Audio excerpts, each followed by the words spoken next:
This one truth will change how you see your life forever, because one choice creates your entire path. If you're looking for motivation, wisdom, and life lessons, take the path of purpose. What does true love look like? What does true love look like? That's not just a romantic question. It's a question about the very essence of life. Because love is not just something we want. It's something we're made for. It's the connection we crave in silence, the longing behind every song, the meaning behind every story. But the world has sold us a lie about love. It tells us love is a feeling, that it's passion, perfection, and butterflies, that it's easy, always fun, and never inconvenient. And because of that, many people chase love, but never truly find it. Because true love looks different. True love is deeper, truer, realer. So, let's begin by understanding what true love is not. True love is not obsession. It's not control. It's not dependency. It's not constant excitement or perfect compatibility. Those things may appear in the beginning, but they are not the foundation. They fade, because true love isn't a spark, it's a fire that has to be tended, fed, protected. That grows stronger over time, not weaker. From the very beginning of human history, love has been one of the most studied, praised, and misunderstood forces in our lives. In ancient Greece, philosophers broke love down into different forms. Eros for passion, philia for friendship, storge for familial love, and agape for selfless, unconditional love. Of all these, agape was considered the highest. Because true love, in its purest form, is not about what I get, it's about what I give. Religious and spiritual traditions have echoed this truth. In Christianity, the Apostle Paul described love like this: love is patient. Love is kind. It does not envy. It does not boast. It is not proud. It does not dishonor others. It is not self-seeking. It keeps no record of wrongs. That's not a fleeting emotion. That's a way of being. A way of loving that requires discipline, humility, grace. In Islam, love for Allah is a source of strength and peace. But there is also mawadda wa rahma, affection, and mercy described in the Quran as essential to a loving marriage. In Judaism, love is expressed in hesed, loving kindness, an action word, not a feeling. In Buddhism, love is metta, loving kindness, extended to all beings, grounded in compassion, free of clinging. So what does true love actually look like in real life? True love is a choice. It's not just something I feel, it's something I do. Every day, it's waking up and deciding to show up with honesty, care, and presence. Even when I'm tired, even when it's hard. True love is honesty. It doesn't hide. It doesn't play games. It speaks the truth even when the truth is hard.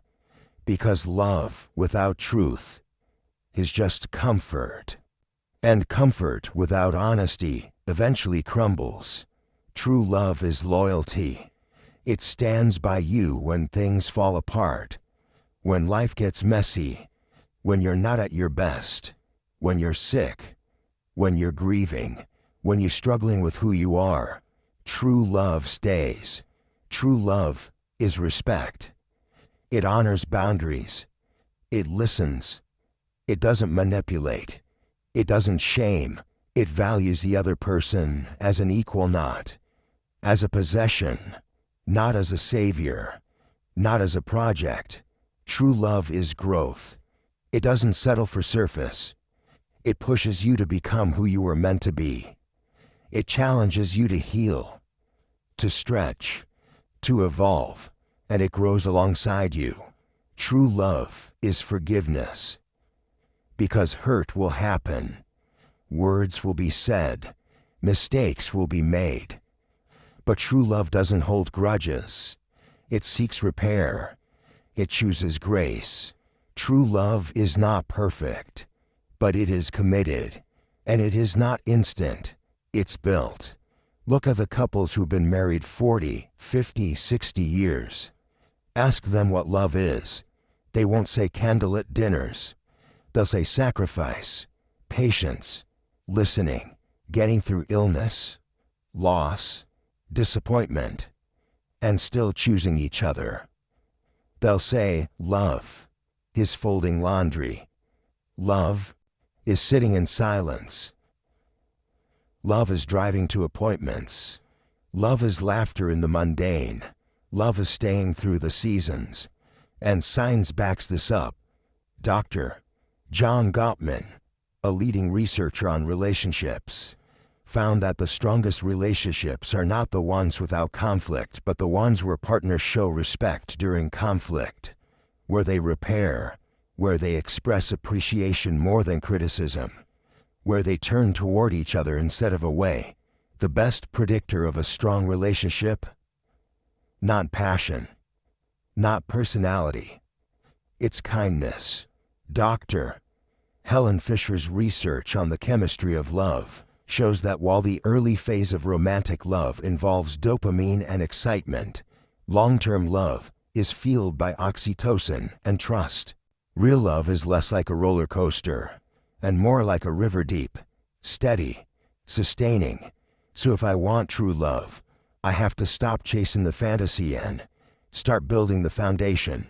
That starts with me, because I cannot build a true relationship with someone else if I do not first have a true relationship with myself. I have to know who I am, what I need, what I value, what I believe. I have to heal the wounds that make me fear intimacy, the traumas that make me push people away, the insecurities that make me settle for less than I deserve or demand more than I give. I have to stop asking someone else to complete me. True love is not about completing each other. It's about two whole people choosing to walk together. And that means doing the work, learning how to communicate, learning how to listen, learning how to love in someone else's language, learning how to sit with discomfort, learning how to apologize, learning how to forgive. True love doesn't happen to me. It's something I create. And yes, it takes courage. Because love makes me vulnerable. It asks me to be seen, to risk, to open. But that vulnerability is not weakness, it's the birthplace of intimacy. I will get hurt. I will hurt others. But that's part of love too. Because every relationship is a classroom. At every heartbreak, every disappointment, every lesson brings me closer to understanding what love really is. So what does true love look like? It looks like showing up. It looks like saying, I'm here, and I care. It looks like choosing someone over and over. It looks like letting someone be fully themselves, and being fully yourself too. It looks like respect in the middle of a disagreement. It looks like grace in the middle of a storm. It looks like peace. It looks like trust. It looks like home. And it's not just for romantic partners. True love lives in family, in friendship, in community, in how we treat the stranger, the outcast, the forgotten, in how we carry compassion into the world. Love is not just a feeling. It's a practice, a commitment, a way of being. So if you're looking for true love, start with this. Be honest, be kind, be patient, be brave.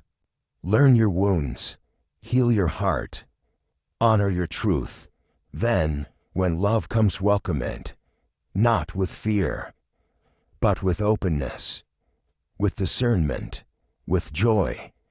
And when love grows, nurture it, protect it, invest in it, show up for it, because true love isn't rare. It's just rarely practiced. But when it is, it's everything. That is what true love looks like.